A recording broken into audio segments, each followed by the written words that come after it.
मित्रांनो, तुमचं पुन्हा एकदा सुमिरित मराठी ह्या यूट्यूब चॅनेलवर स्वागत आहे.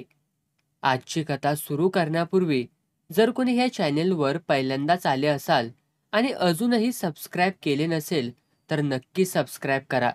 धन्यवाद.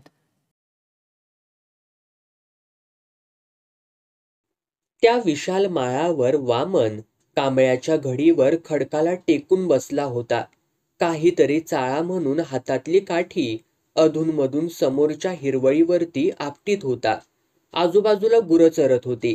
त्यात ती इतकी दंग झाली होती की इतरत्र त्यांचं अजिबात लक्षच नव्हतं. गेले 8 दिवस पावसाने दडी मारली होती. त्यापूर्वी 15 दिवस तर त्याने अतिवृष्टी करून नुसता धुडगूस घातला होता. सगळीकडे पाणीच पाणी झालं होतं. गुरांना धड चरता देखील येत नव्हतं. रानात इतकं पाणी साचायचं की चरताना गुरांच्या पोटात चाऱ्यापेक्षा पाणीच जास्त जायचं. पाण्यानेच त्यांची पोटं तुडुंब भरायची आणि डुबडुबणारी पोटं घेऊन गुरं गोठ्यामध्ये परतायची. त्या पंधरवड्यात गोठ्यात मुतून मुतून गुरांनी खड्डे पाडले होते. 3-4 वेळा वामनने बाहेरची माती टाकून ते बुजवले देखील होते. पावसाने दडी मारल्यापासून गुरांची मात्र मज्जा झाली होती. भरपूर वाढलेला चारा सहज तोंडात यायचा. 2 तासात त्यांचं पोट भरायचं. शेतकरी मात्र हवालदिल झाले होते. ऐन लावणीच्या वेळी पावसाने काळं केलं होतं. शेतकऱ्याची सगळी भिस्त असते पावसावर. त्याने पाठ फिरवली की संपलंच की सगळं. निसर्ग आपल्या तालावरती शेतकऱ्यांना नाचवतो. दरवर्षी ऐन हंगामाच्या वेळी तो आपला हिसका दाखवतोच. वामनने आकाशाकडे पाहिलं. ढगांच्या जथ्या कुठेतरी निघाला होता. पुढच्या गावाला जाणारा वाटसरू वाटेतल्या गावांकडे फारसं लक्ष देत नाही, तसा हा जथ्था या गावाशी आपल्याला कर्तव्यच नाही अशा बेफिकिरीने पुढे चालला होता. कुठल्या गावात जाऊन कोसळणार होता कुणास ठाऊक. नेहमीच असे तुरळक ढग यायचे, आशा दाखवून निघून जायचे. आणखी 8-10 दिवस जर हीच परिस्थिती राहिली तर शेतात पायच ठेवायला नको. रोपं उपटली जाणार नाहीत. हळवी भातं तर पेरल्या जागीच पोसवतील. या ढगांना हवं तिथे थांबून पाऊस पाडण्याचा एखादा शोध लागायला हवाच होता. पुन्हा एकदा त्याने आकाशाकडे वर बघितलं. मगाशी दिसणारे ढग कुठल्या कुठे पांगले होते. आकाश अगदी निरभ्र झालं होतं. पाहताना डोळे बिलबिलत होते. त्यामुळे त्याची निळाई नीट पाहता येत नव्हती. वामन आणखी कितीतरी वेळ तिथे थांबला असता, पण पाठीमागच्या झाडामागून सूर्य वर आला. किरणं त्याच्या अंगावरती पडली. सूर्य कितीसा वर आला ते पाहून त्याने वेळेचा अंदाज घेतला. 11:30-12चा सुमार झाला असावा. त्याने गुरांकडे नजर टाकली. त्यांची पोटं भरलेली दिसत होती. काही गुरं तर एकमेकांना चाटीत उभी होती. तो उठला. कांबळ झटकून खांद्यावरती टाकलं. गुरांना एकत्र करून वाटेला लावलं. दोन्ही खांद्यांवरती काठी आडवी धरून त्याने पंख पसरलेल्या घारीगत हात ठेवले आणि निघाला. शेतावरच्या मांगरात गुरांना बांधून त्याला घरी जायचं होतं. गुरांच्या मागून चालता चालता त्याने माळावरून खाली सभोवार पसरलेल्या हिरव्या शेतीकडं नजर टाकली. छान मनोरम्य दृश्य होतं ते. अजून शेतं हिरवीगार दिसत होती, पण पाऊस पडला नाही तर हळूहळू ती पिवळी पडू लागतील. पुढे आल्यावर त्याचं स्वतःचं शेतही नजरेच्या टप्प्यात आलं. त्याच्या शेताला लागूनच असलेल्या नलीच्या शेतात नली हिरवा चारा कापीत होती. त्या हिरव्या कंच शेतात तिची गुलाबी साडी उठून दिसत होती. हिरव्या गार मळ्यात एखादा गुलाब फुलावा तसं ते दृश्य मनोहर दिसत होतं. खरं म्हणजे हिरवा चारा ऊन पडायच्या आत कापायचा असतो. दवारलेला चारा कसा झपाझप कापता येतो, त्रास होत नाही. पण बिचाऱ्या नलीला सकाळीच कुठे बाहेर पडायला मिळतंय. उठल्यापासून ती राब राब राबत असते. सकाळी लवकर उठून घरातला केरवाना करणं, पाणी भरणं, गाईची धार काढणं, शेण भरणं, त्यानंतर आंघोळ करून देवाची पूजा करणं, आईला सकाळच्या न्याहारीसाठी आठवलं करणं, हे सगळं आटोपेपर्यंत 10-10:30 वाजतात. मग जेवण करून झाल्यावर तिला बाहेर पडायला मिळतं. तोपर्यंत 11-11:30 वाजतात. घरात ती दोघंच, ती आणि तिची म्हातारी आई. तिचे तिघेही भाऊ मुंबईमध्ये बिऱ्हाड करून आहेत. ही सर्वात धाकटी. 25-26 वर्षांची ही मुलगी घरादाराचा, शेतीवाडीचा आणि म्हाताऱ्या अधू आईचा भार सांभाळते. नलीचा विचार करता करता गोठ्यापर्यंत तो केव्हा आला ते त्याला कळलंच नाही. शिंगांचा आणि पायाच्या खुरांचा खडखडाट करीत गुरं गोठ्यात शिरू लागली तसा तो पुरता भानावर आला. गव्हाणीवरती गुरं आपापल्या जागेवरती जाऊन उभी राहिली. खांद्यावरचं कांबळं भिंतीच्या खुंटीवर टाकून गुरं बांधण्यासाठी तो पुढे होणार एवढ्यात नलीची किंकाळी त्याला ऐकू आली. तो तसाच बाहेर आला. गोठ्याचं दार घाईघाईने नुसतंच ओढून घेतलं आणि नलीच्या दिशेने तो धावत सुटला. काय झाला गो नली? धापा टाकीत टाकीत त्यानं विचारलं. फुरसा चावला. बांगड्यांजवळ घट्ट दाबून धरलेला हात तिने दाखवला. वामनने लगेच चड्डीच्या खिशातून सकाळी भाकरी गुंडाळून नेलेला फडका काढला. बांगड्या मागे सारून हात करकचून बांधला. उन्हाने जमीन तापल्यावर जीवाणू बाहेर पडतात. असंच बिळातून बाहेर पडलेलं फुरसं चारा कापता कापता नलीने चाऱ्याबरोबर नकळत मुठीत धरलं आणि कापून टाकलं. 2 तुकडे झाल्यावरही त्या फुरशाने तिच्या हाताच्या अंगठ्याला दंश केलाच. तिने फेकून दिलेल्या चाऱ्याबरोबर फुरशाचे 2 तुकडे जमिनीवरती पडले होते. तोंडाकडचा भाग अजूनही वळवळतच होता. तिथलाच एक दगड उचलून वामनने त्याचं वळवळणारं डोकं ठेचून टाकलं आणि नलीला म्हणाला, चल, येळ घालवू नको, वैजाकडं जावया. तिच्या उत्तराची वाट न बघता तिला ओढीत तो चालूही लागला.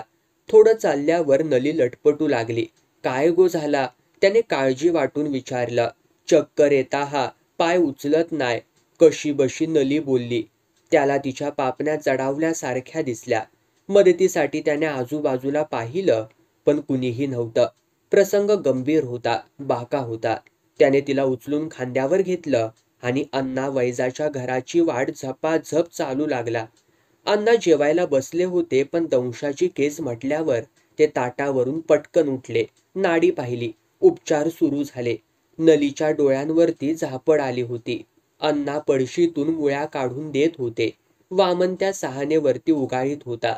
नलीला उचलून आणल्याच्या आणि वाळलेल्या मुळ्या उगाळण्याच्या श्रमाने तो पुरता घामाघूम झाला होता. औषध तयार झालं. वामनाच्या मदतीने अण्णांनी ते नलीला भरवलं देखील. औषधाची वाटी बाजूला सारून अण्णा म्हणाले, वामना, आता भियाचा कारण नाय, यळार इलाज झाले हत. वामनने कृतज्ञतेने अण्णांकडे पाहिलं आणि तो म्हणाला, मी आता नली घेवन घरात जातय. उशीर झालो तर तिची म्हातारी भियात. आणखी वायच उशीर थांब. औषध पोटात थाराते तवसर बस. वामन जवळच धक्क्यावरती बसला. अण्णांनू, तुम्ही जेवण टाकून उठलास, जेवण घेवा आता. छा, आता जेवण एकदम रात्रीच.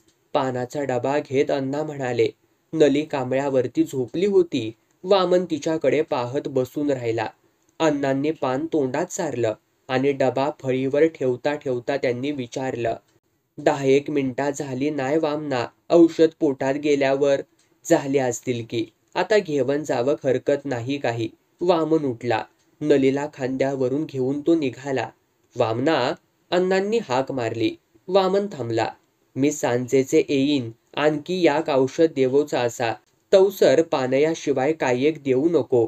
बरा म्हणून वामनने पाऊल उचललं. वामन नलीला खांद्यावरून आणतो आहे. तिचे हात मागे लोंबत आहेत हे पाहून म्हातारीने ओरड मारली. शेजारी पाजारी देखील नलीच्या घराकडे धावले. हा म्हणता घर भरून गेलं. जो तो कसं झालं, काय झालं याची चौकशी वामन जवळ करू लागला. आधीच थकलेला वामन झाला प्रकार सांगून सांगून अधिकच थकून गेला. बोलण्याचं त्राणही त्याच्यामध्ये उरलं नव्हतं. जमलेले लोकच मग झाला प्रकार एकमेकांना सांगू लागले. वामनच्या प्रसंगावधानाबद्दल त्याची स्तुती करू लागले. वामनची आई सुद्धा तिथे आली होती. ती वामनला म्हणाली, वामना, हय आता बघणारे असत, भुकेला असशीत, चल न्हा, देवाक फुल घालनी जेवण घे. पण नली अजूनही ग्लानीतच होती. डोळे काही उघडीत नव्हती.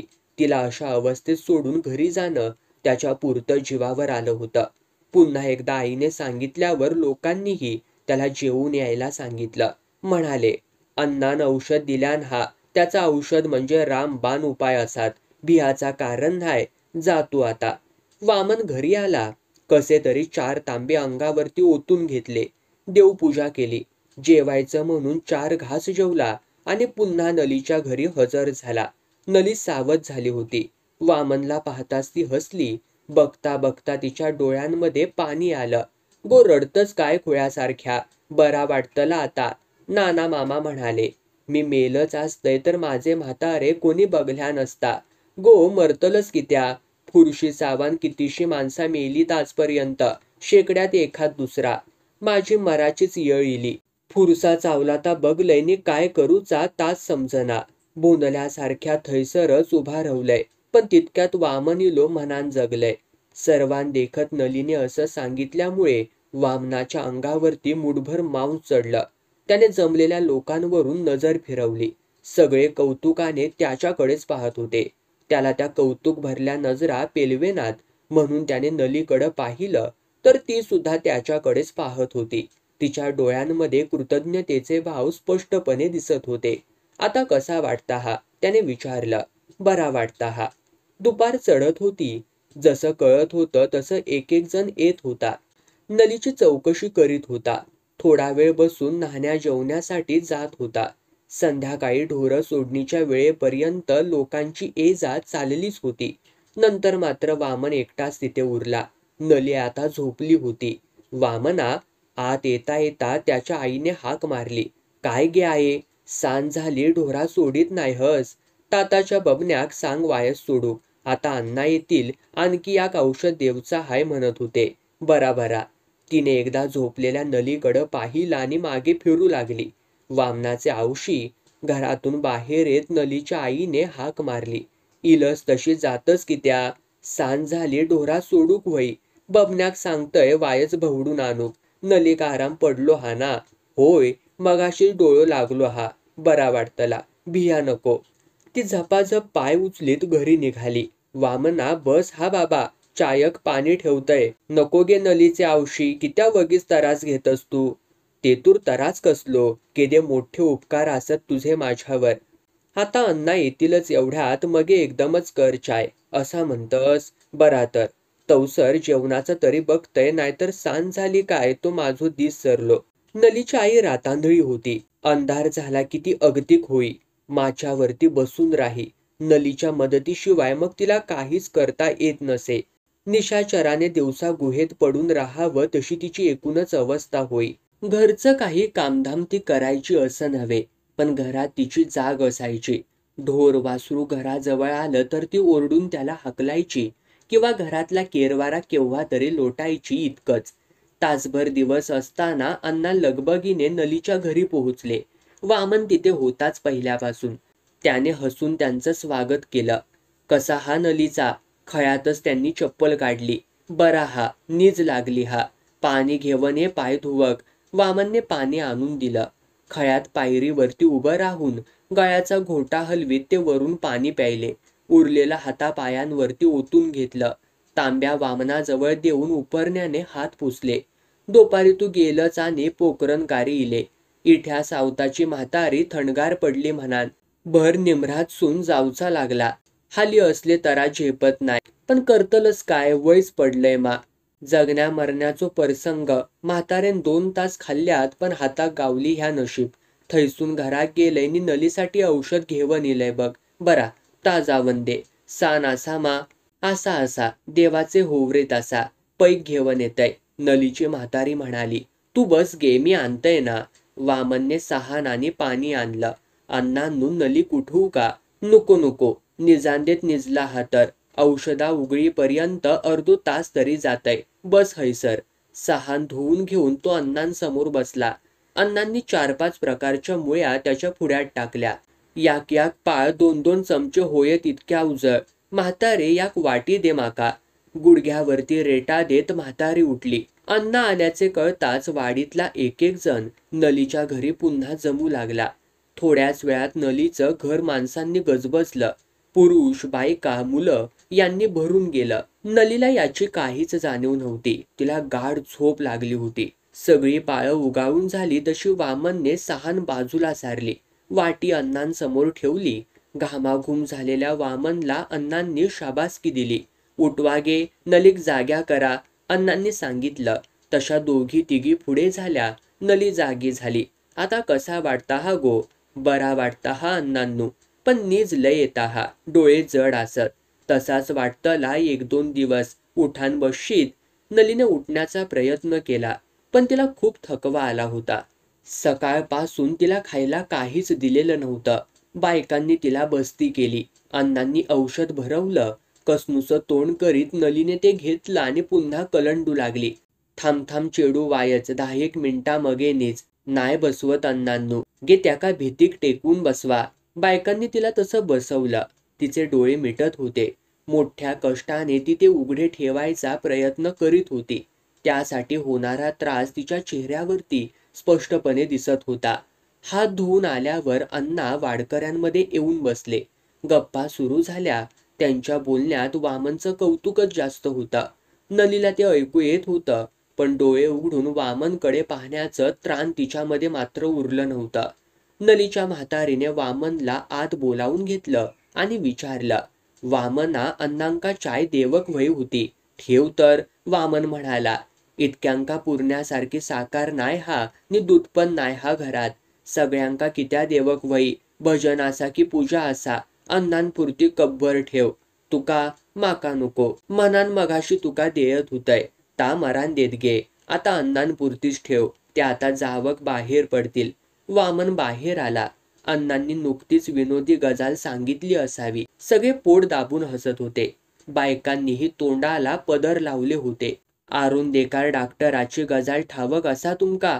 लोकांनी पहिल्या गजालीला सपाटून दिलेली दात पाहून अण्णांनी रंगात येऊन विचारलं. अरुंदेकार कणकवलेचोच ना? होय होय कणकवलेचोच. लय तरकटी होतो. त्याचा काय? एकदा शिरवलकारी एके म्हातारेक डोळे करून आरोंदेकराकडे घेऊन गेले. डॉक्टरांनी इंजेक्शना औषध देवन परत धाडल्यानी ते म्हातारे घेऊन परत फिरले. माळावर हळवलचे शिमेवर इले आणि इसाऊ घेवनसाठी एका झाडाबुडी बसले. एका डोळकारान म्हातारेच्या झिलाक विचारल्यान, काय सांगल्यान रे डॉक्टरान? सांगा काय नाय तपासल्यानी. दवो इंजेक्शन दिल्यान आणि शेकूक सांगल्यान हा. शेकूक? पाण्यान काय नळ्यान? म्हातारीचा मुलगा गडबडला. त्याने डोक्यालाच हात लावला. अरे माझ्या कर्मा, ता विचारलंच नाही म्या. आता आता काय करू? विचारून ये जा. त्याने माळावरून कणकवलीच्या दिशेनं पाहिलं. तिथल्या इमारती, घरं तिथून दिसत असली तरी चालून जायला 3-3.5 मैल जाऊन यायलाच हवं होतं. तो डोळकरांना म्हणाला, तुम्ही म्हातारे घरात घेऊन जावा. मी जाते आणि विचारून येतय. तितक्यासाठी म्हातारेचा बरा वाईट झाला तर माझ्या जीवाक लागान रवत. म्हातारीचा मुलगा पुन्हा कणकवलीची वाट चालू लागला. दमून भागून दवाखान्याजवळ येऊन पोहोचला तर कंपाऊंडर दवाखाना बंद करून कुलूप लावित होता. डॉक्टर साहेब गेले?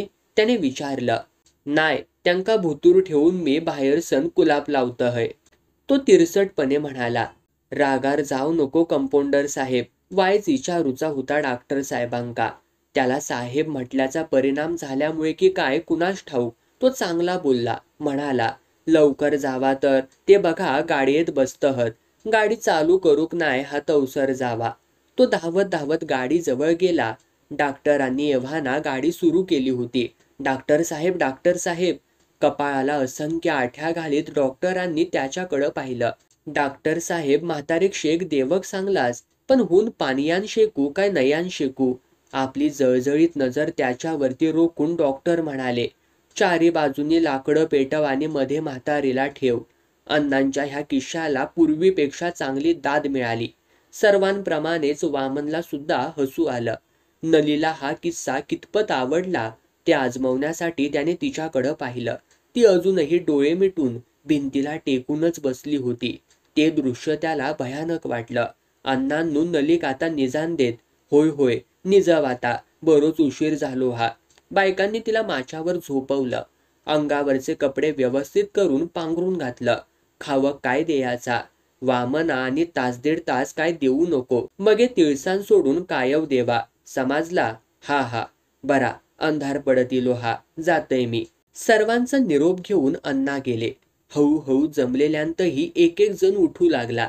वामना, तू आस ना? असं म्हणून त्याच्या उत्तराची वाट न बघता जाऊ लागला. वामन एकटाच तिथे बिचारा उरला. दुपारसारखाच. घरामध्ये पुन्हा शांतता पसरली. अंधार पडल्यामुळे नलीची म्हातारी देखील एका भिंतीला टेकून बसली होती. अंधाराचा थर हळूहळू दाट होऊ लागला. नलीचे आवशी लाटान खय हा, वळयातले खुटरे खा, आणि कोण बसलो हा वामना? कोण नाय, मी एकटोच आसय. वामनने कंदील आणून ओट्यावरती ठेवला. लावलंस लाटान वामना? होय होय. बघलस कशी लोक असतात ती. माका रातीचा दिसत नाही ता सगळ्यांका ठावक हा. पण कोण थांबली काय बघ. आमचे शेजारी तातानी माई त्यांनी तरी विचारूचा होता काय व्हा काय नकोता. कोण कोणाचा नाय बाबा हे दुनियेत, तू होतस. कोणतरी येता हा बत्ती घेवन. वामन बाहेर पाहत म्हणाला, कोण हा? दिसत नाही, लांब हा. बापयो असा का बायल माणूस असा? बायल माणूस दिसता हा. बत्ती जवळ आली. वामनची आईच येत होती. माझी आई येत हा. वामनच्या आईने बत्ती फुंकून बाजूला ठेवली आणि नलीच्या आई शेजारी जाऊन बसली. कसा असा आता नलीचा? बरा हा. निजला हा तो. काय खाल्ल्यान काय? खैसून कोणी काय केल्यान हा? तांदूळ धुवून वैरणार होतय इतक्यात अन्न आईले. तवापासून कोण नाही कोण येत होती. ती सगळी गेली तवसर सांज झाली. मी आंधळा झालंय. काय तरी देतय तर वामनाकडे धाडून. आता जाऊ नको. चुली वैले खुटियेवर सोरकुल असा तेतूर तांदळाचो भरड असा. त्याचा आटवाल कर आमका दोघींका होयत. नलीक पण आणि माका पण. वामनच्या आईने आटवलं केलं. म्हातारीला वाढलं.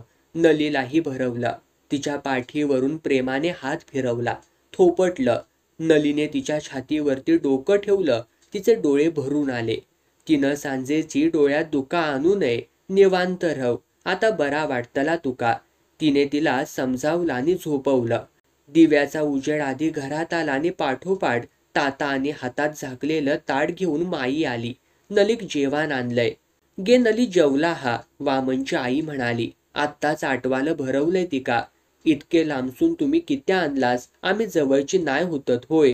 मी आणूक नाही गे. हय बघू किलय तर जेवणाची कायच सोय नाही म्हणान तांदूळ घालून आटवाल केलंय. गे मघाशीच येणार होतंय पण पोरांचा आटपापर्यंत ह्यो वगत झालो. फटकी त्यांच्यावर इली ती अजून निजली नाही हात पोरा. अजून एकामेकाच्या पोटावरती बसतहत. कोणाची भय भीती उरली नाही त्यांका. थोरल्या भावाक वायच भियत, पण तो मुंबईत गेल्यापासून सोकाळ सुटली हत. ह्यांका तर बिलकुल भियत नाही. आपल्यातलोच एक समजतात. तामरो, ती आमची रोजचीच काय नी. आता ह्या जेवणाचा काय करू? तिने तातांना हाक मारली आणि म्हणाली, ह्या ताट घेवन जावा आणि त्या डुकराक देवा. मेलो पोटभर जेवलो तरी माका भाका भाका करीत होतो. गिळ म्हणाचा आता भात इतक्या. आणि तुम्ही आत येऊ नको. निजा निवांत. ताता गेले. माई तिथेच बसली. म्हणाली, मी आज हैसरच निसतय. वामनची आई उठली. वामना चल तर, जेवण थंड झाला असत. जा वामना, मी असाय. तसाच काय असला तर ह्यांका धाडीन तुका बोलावूक. एकवार नलीकडे पाहून वामन तिथून निघाला. नको असा वायट बोला दुपारच्या कडावर. तिने त्याच्या तोंडावर हात ठेवला. दुपारी गुरांना बांधल्यावर वामनने मांगराचं दार लावून घेतलं. कांबळ्याची खोळ डोक्यावरती घेतली आणि ओसरीवरच उभं राहून आकाशाकडे पाहिलं. आकाश गच्च भरलेलं होतं. त्याला बरं वाटलं.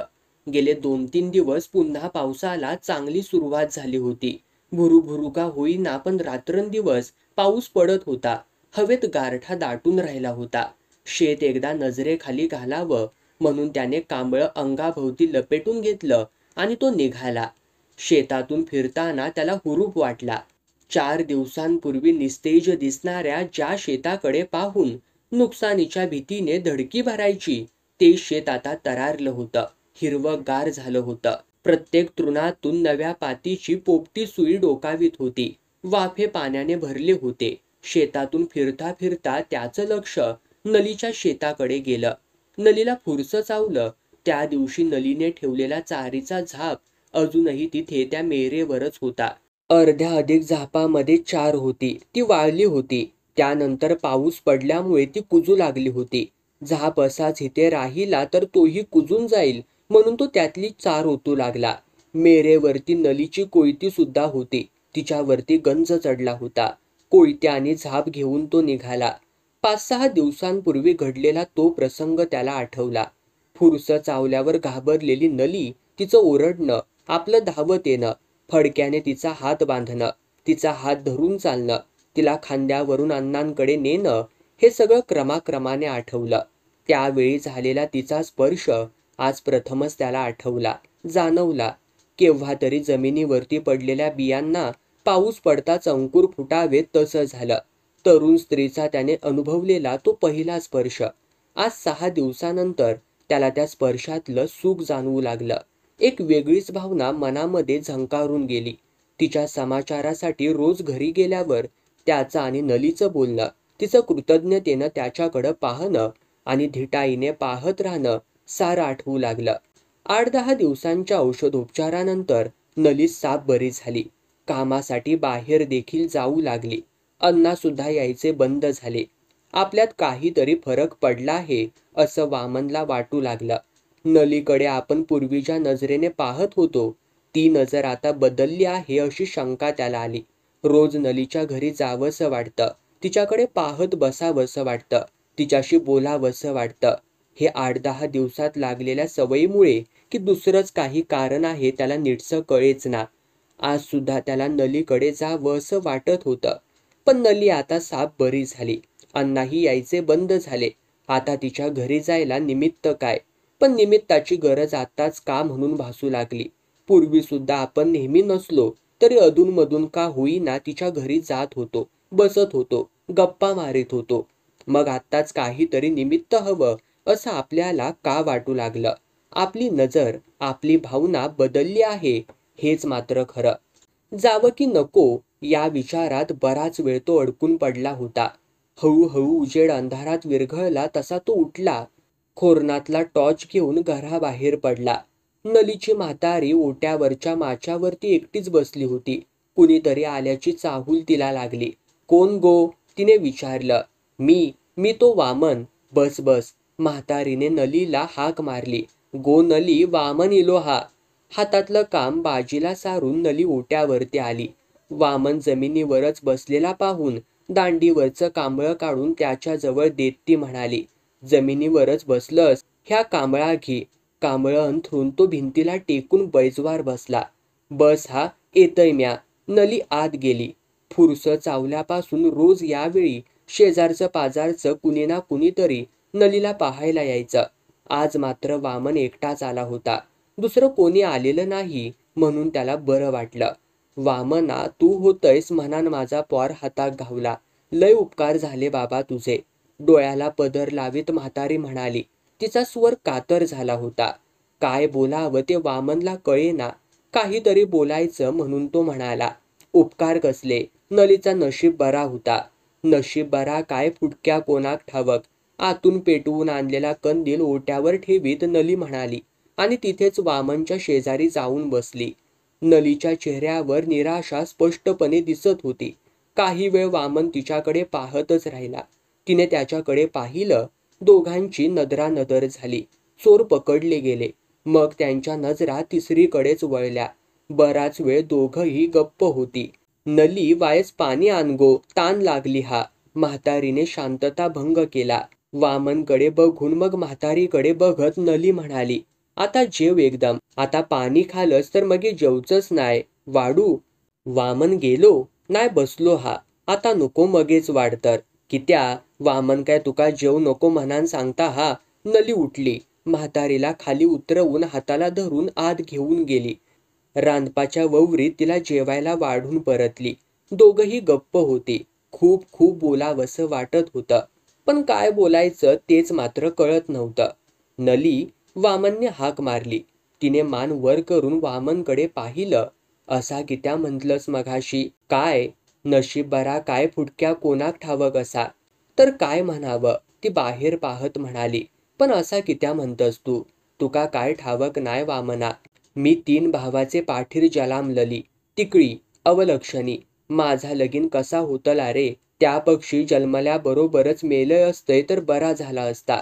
कधी कधी वाटता हा एक खावन मरान जावचा. पण हे म्हातारेसाठी कसा तरी जगतह. भावांका औशीची काळजी नाही नि माझी बहिणीची पण नाय.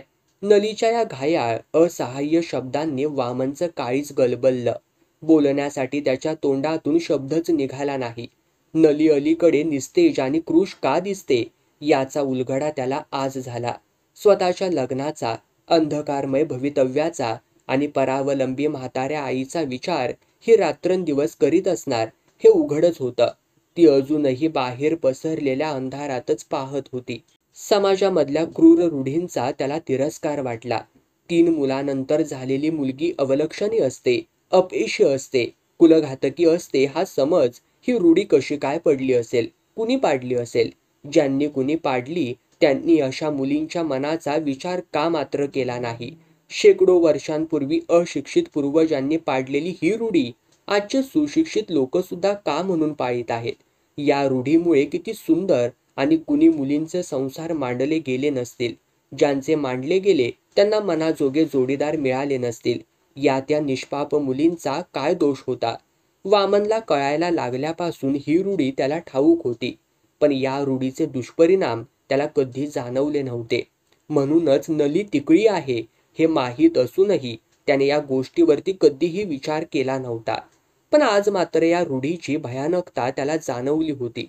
ती सुद्धा नलीने स्वतः या गोष्टीचा उल्लेख केल्यावर. नलीच्या घायाळ असहाय्य शब्दांनी, अंधारात पाहणाऱ्या तिच्या डोळ्यांनी त्याला विचार करायला लावलं होतं. तो अस्वस्थ झाला. नलीकडे पाहताना वादळात पडलेल्या वृक्षाकडे आपण पाहत आहोत असं त्याला वाटलं. बाहेर पसरलेला गडद अंधार, कंदिलाचा निस्तेज प्रकाश आणि मुकी झालेली ती दोघं. अशा वेळी वामनला जास्त वेळ तिथं बसणं अशक्य झालं. तो नलीला म्हणाला, बरा येतय हा मी, थांब चाय ठेवतय तुका. छा, चाय नको आता, जेवची वेळ झाली हा, थांब तरी. तिच्या सांगण्यात आपुलकी होती, आग्रह होता. ती उठून आतमध्ये गेली. वामन ओट्यावर एकटाच होता. कंदिलाकडे एकटक पाहत होता. काचेवरती पिंगाणी झेप घेत होती. तापलेल्या काचेवर पंख भाजून मरत होती. त्याच्या मनात विचार आला, तिकड्या मुली सुद्धा रूढींच्या तप्त काचेवरती भाजून स्वप्नपूर्तीपूर्वीच अशा मरून जातात. घी. वामन भानावर आला. हातात पेला घेऊन नली उभी होती. काय आणलंस? दूध आणलंय. कित्याक आणलंस वगीच? आता जेवक झाला. पेलोभर दुधान काय पोट भरत नाही, पण माझ्या हातचा काय घेऊचाच नसला तर परत नेताय. तुझा आपला कायतरीच आण हकडं. दूध पिऊन वामनने पेला परत केला. येतय हा मी. तो जाण्यासाठी उठला. गेले 10-12 दिवस सांज लवकर होवची असा वाटायचा. कित्या? थांबून वामनने विचारलं. तिने नजर अंधारात वळवली. माझी विचारपूस करूसाठी शेजारी पाजारी येवन बसत. तू पण येईस. आता मी बरा झालया. लोका येवची बंद झाली. तू पण येऊचच नाही. आता सांज झाली मगे घर खावं घेतय. कधी कधी वाटतं आम्ही माणसा नाही भूता असं घरात राहणारी. निचपर लवकर येत नाही. माका पण आणि म्हातारेक पण. म्हातारेचा वय झाला म्हणान आणि माका तामरो. तुका उशीर होता हा ना, तू जा. आणि माका मी वयात इलय म्हणान. असं नली म्हणेल असं त्याला वाटलं होतं. पण तिने ते बोलणं अर्ध्यावरच सोडून विषय बदलला होता. ते बोलणं तिने पूर्ण करावं असं त्याला वाटलं होतं. त्याने विचारलं, तुका कित्या नीज येत नाही? या अनपेक्षित प्रश्नाने नली थोडी बावरली. सावरून घेत ती म्हणाली, हे म्हातारेचे काळजेन. पण असं सांगताना तिने वामनची नजर टाळली आणि आपली नजर काळोखाच्या कापसामध्ये घुसवली. तिने हुंदका आतल्यात दाबल्याचा भास त्याला झाला. तिच्या अनिश्चित भवितव्याचे विचार तिला झोपू देत नसणार. वयात आलेल्या मुलीला आणखी कसले विचार सतावणार? त्याने एकदा तिच्याकडे पुन्हा पाहिलं आणि काहीही न बोलताच टॉर्चचा उजेड फेकीत तो चालू लागला. रात्रभर आपल्याला झोप लागली की नाही तेच वामनला कळेना. नलीच्या ओट्यावर आपण तिच्याशी बोलत बसलो आहोत असा भास सारखा सारखा होत होता. नलीच्या विचारांनी त्याला पूर्णपणे भारून टाकलं होतं. मनात सततचा विचार चालू असत. पूर्वी ढोरं घेऊन तो इतरांबरोबर दूर रानात जायचा. त्यांच्या गुरात गुरं सोडून त्यांच्याशी गप्पा मारायचा, उठायचा, बसायचा. त्यांच्यामधलाच तो एक होता. त्यांच्याशीच त्याचा जीवनक्रम बांधलेला होता. पण आता ते सारे त्याला परके वाटू लागले होते. गेला आठवडाभर तो त्यांच्यापासून वेगळं राहायचा सततचा प्रयत्न करीत होता.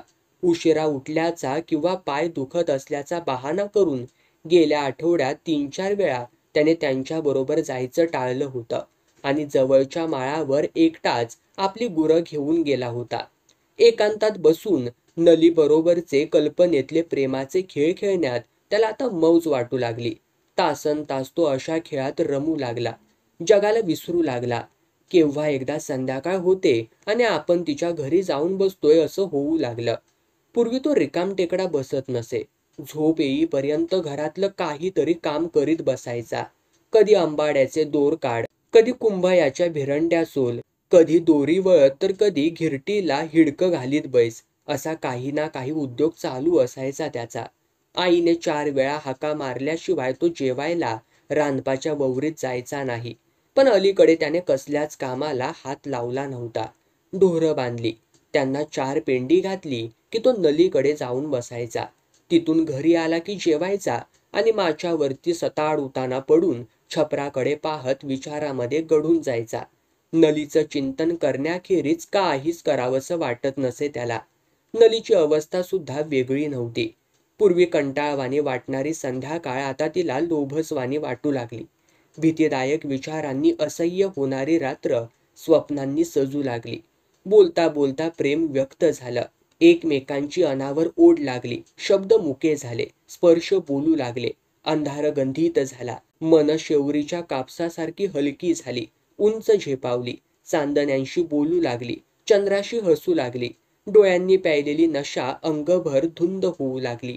राधांधळ्या म्हातारी समोर बसून ही प्रेमांधळी जोडी प्रीती क्रीडा करू लागली. त्याची झिंग त्यांना चढू लागली. ठरल्या वेळी मग त्याची तलफ येऊ लागली. त्यांना एकमेकांचं चांगलंच व्यसन लागलं.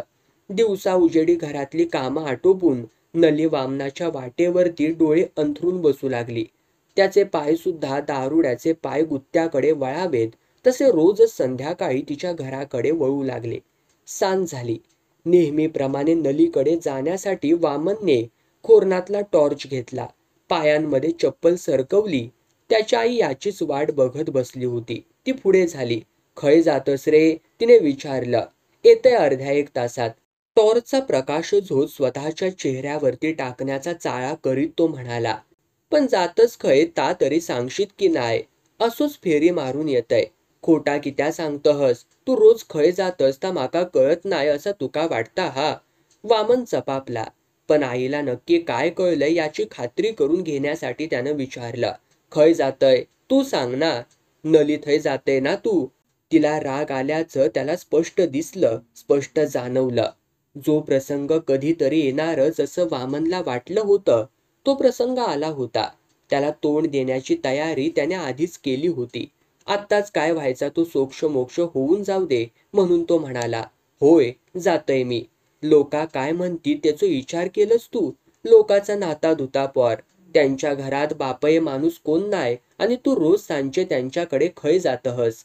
ते तूर काय झाला?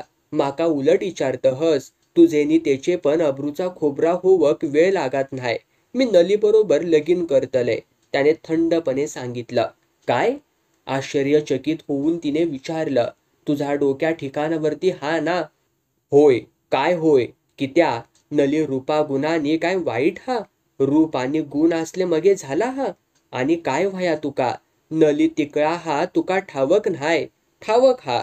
तरी तू त्याच्या बरोबर लगीन करतलस? होय मी लगीन करतलय, त्याने ठामपणे सांगितलं.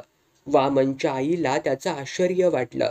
नाकासमोर बघून चालणारा आणि आजपर्यंत आज्ञेत वागणाऱ्या वामनला अचानक असं काय झालं तिला कळेच ना. त्या तिकड्या अवलक्षणी पोराबरोबर लगीन करून काय घरादाराचा वाटोळा करूचा ठरवलं हस? घरादाराचा वाटोळा करूक ताकाय भूतपिशाच्य हा? तापण माणसासारख्या माणूसच ना.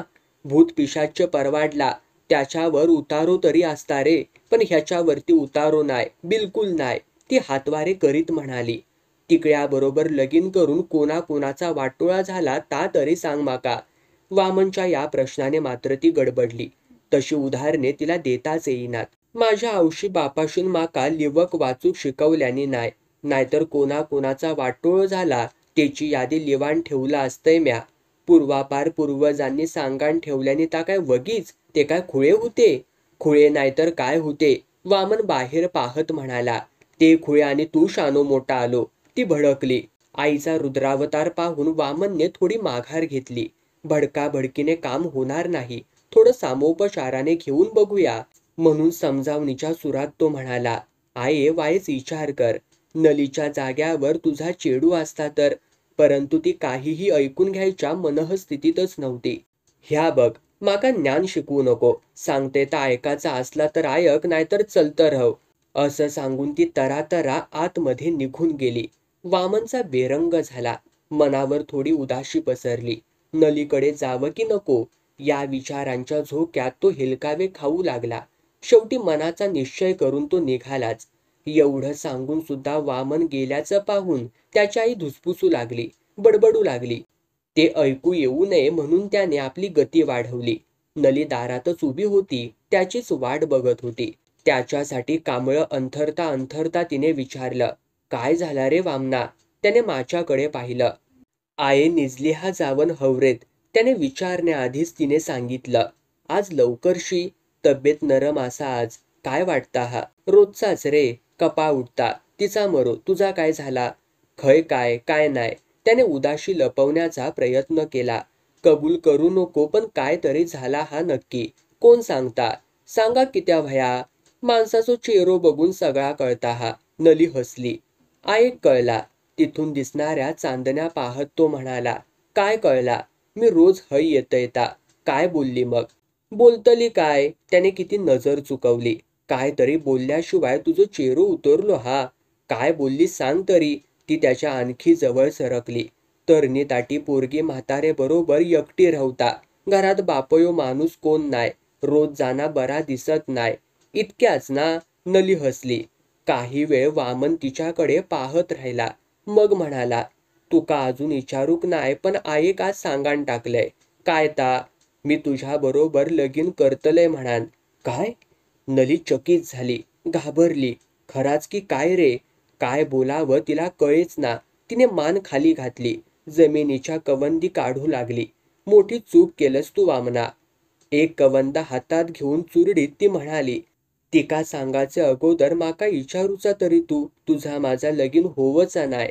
म्हणजे रोज तू नी मी भेटताव बोलताव ता सगळा खरा रे. ती त्याला पुढे बोलू न देत म्हणाली, पण लग्नाचा जमाचा नाही. माका कायच कळनासा झाला हा. तो डाव्या हाताच्या तळव्यावरती टॉर्च आपटीत राहिला. मी कपाळ करंटा पॉर, तिकळा हा. माझ्या बरोबर लगीन करून तुझ्या आणि तुझ्या घरादाराची वाट कित्या लावून घेतस तू? ह्यो सगळं चुकीचं समजुती असत नली. तो तिला समजावू लागला. चुकीचो असलो तरी लोक मानतात ता, आपण पण मानुक वयो. एकाची परीक्षा कित्या घ्यायची आपण? पण ह्या सगळ्याक माझी तयारी असताना तू नाही कित्या म्हणतास? तिने उत्तर दिलं नाही, पण गंभीर झाली. वाढत्या वयाबरोबर वाटणाऱ्या पुरुष सहवासाच्या स्पर्शाच्या कुतूहलापोटी ती या पाशात गुरफटली होती. एकदा मिळालेला सहवास, झालेला स्पर्श मग नेहमीच हवासा वाटू लागला होता आणि मिळूही लागला होता. त्या स्पर्शाची, सहवासाची गोडी तिला वाटली होती, वाढली होती. बोल नली, बोल तू. वामना, मी तुका आवडलंय. माझ्या बरोबर तुका लगीन करीन सारख्या वाटता, ह्या मी माझा नशीब समजतय. आजपर्यंत जितक्या सुख तू माका दिलंस ता माका जलमभर पुरात. माझ्या बरोबर लगीन करोचो तुझो विचार तू मनात सून काढून टाक. त्यांना तू पण सुखी होशीत आणि तुझी आवस पण. आणि तू? त्याने तिच्या नजरेला नजर भिडवीत विचारलं. मी दुःखी असे म्हणान तुका कोणी सांगितल्याव? तिने मान खाली घातली. आता काय बोललंस ता माझ्याकडे बघून बोल बघूया. बोल की. तिने मान वर केली नाही. तो पुढे झुकला. सन्मुख करण्यासाठी तिच्या हनुवटीला हात घातला. 2-4 कडते अश्रू त्याच्या हातावरती पडले. त्याने बळेबळेच तिची हनुवटी वर उचलली. तिचे डोळे डबडबले होते. तू सुखी असस ना? मगे तुझ्या डोळ्यात पाणी कित्या हा? किती अगो? त्याच्या प्रश्नाला ती उत्तर देऊ शकली नाही. त्याच्या छातीवर डोकं ठेवून हुंदके देऊ लागली. तो तिच्या केसांवरून, पाठीवरून हात फिरवू लागला. नली, मी काय करतय त्याका नाय म्हणा नको. बरा वाईट काय होतय ता तुझा आणि माझा होयत, दुनियेचा नाय होवचा. तिला पुन्हा उमाळा आला. ती त्याला अधिकच बिलगली. दोघही मग बराच वेळ तशाच अवस्थेत होती. तिचे हुंदके थांबल्यावर आणि ती चांगली सावरल्यावरती वामनने तिचा निरोप घेतला. वामन घरी पोहोचला तेव्हा त्याची आई पाटल्यादारी मडक्या धुत होती. तिने आपली वाट न बघता जेवून घेतलं हे त्याने ओळखलं. हातपाय धुवून तो रांदपाच्या ववरीत गेला. त्याचं जेवण ताटात काढून त्यावरती सूप ठेवलेलं होतं. पाट पाणी घेऊन तो जेवायला बसला. जेवणाकडे त्याचं मुळी लक्षच नव्हतं. मनात अनंत विचार होते. यांत्रिकपणे तो मात्र जेवत होता. आचवून झाल्यावर आपण आज काय जेवलो ते आठवण्याचा त्याने प्रयत्न केला, पण त्याला काहीच आठवेना. जेवताना आपली इतकी शुद्ध हरपली होती हे त्याला खरंच वाटेना. तो स्वतःशीच हसला. तांब्या ठेवण्यासाठी तो आत आला तेव्हा आई वळईत स्वतःचं अंथरूण घालीत होती. तो ओट्यावर येऊन बसला. बाहेर मिट्ट काळोख होता. जवळच कुठेतरी रातकिडा आणि लांब शेतात बेडक्या टिरटिरत होत्या. वामना, त्याच्या कानांवर आईची हाक आली. खरंच तिने हाक मारली की भास झाला ते पाहण्यासाठी त्याने वळून पाहिलं. आईच हाक मारत होती. त्याच्या खांद्याचा आधार घेऊन ती तिथेच बसली. संधिवाताच्या दुखण्यामुळे कशाचा तरी आधार घेतल्याशिवाय तिला उठता बसता येत नसे. वामना, तिने त्याच्या पाठीवर हात ठेवला. की त्या म्हणान खोटे गुण लागले हे. तू का दुसरं कोण चेडू देवचो नाय?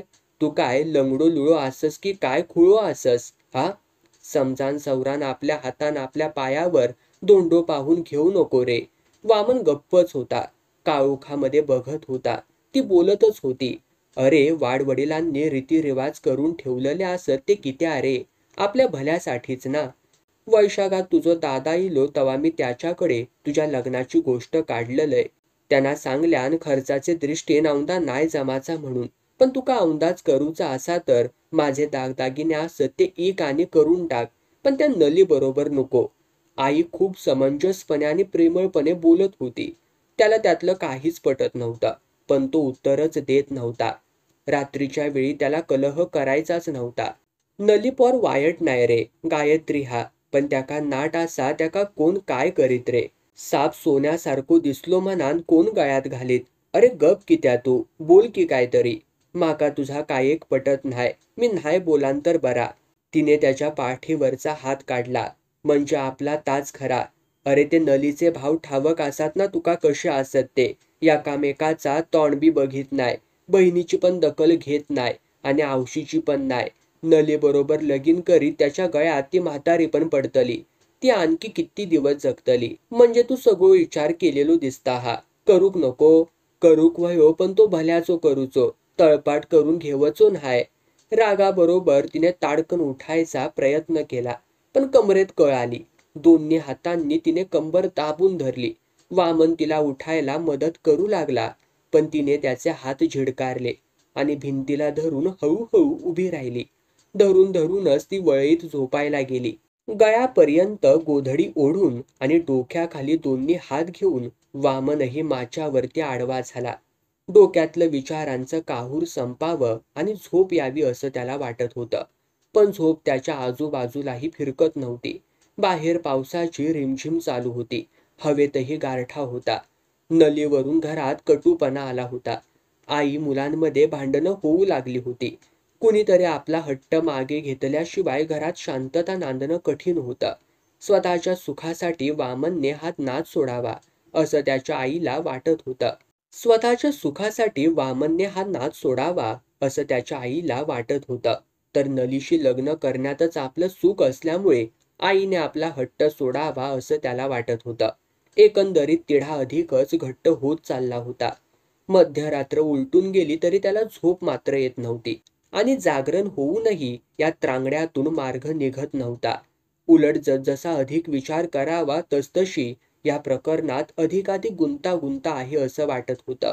आईच्या विरोधाला न जुमानता लग्न केलं तरी खरी परीक्षा पुढेच होती. आई बरोबर याच घरात त्याला राहायचं होतं. नलीला तिच्या हाताखाली वावरायचं होतं. माघार घेण्यात त्याला आपला पराजय वाटत होता. तसाच नामर्दपणाही वाटत होता.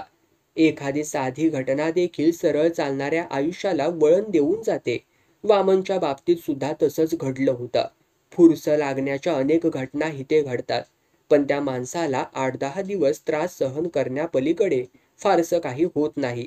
क्वचित प्रसंगी जखम चिघळते आणि थोडीशी गुंतागुंत होते एवढंच काय ते. पण नलीला फुरसं लागल्याने मात्र तिच्याने वामनच्या आयुष्यात येणाऱ्या वादळाची चाहूल लागली होती.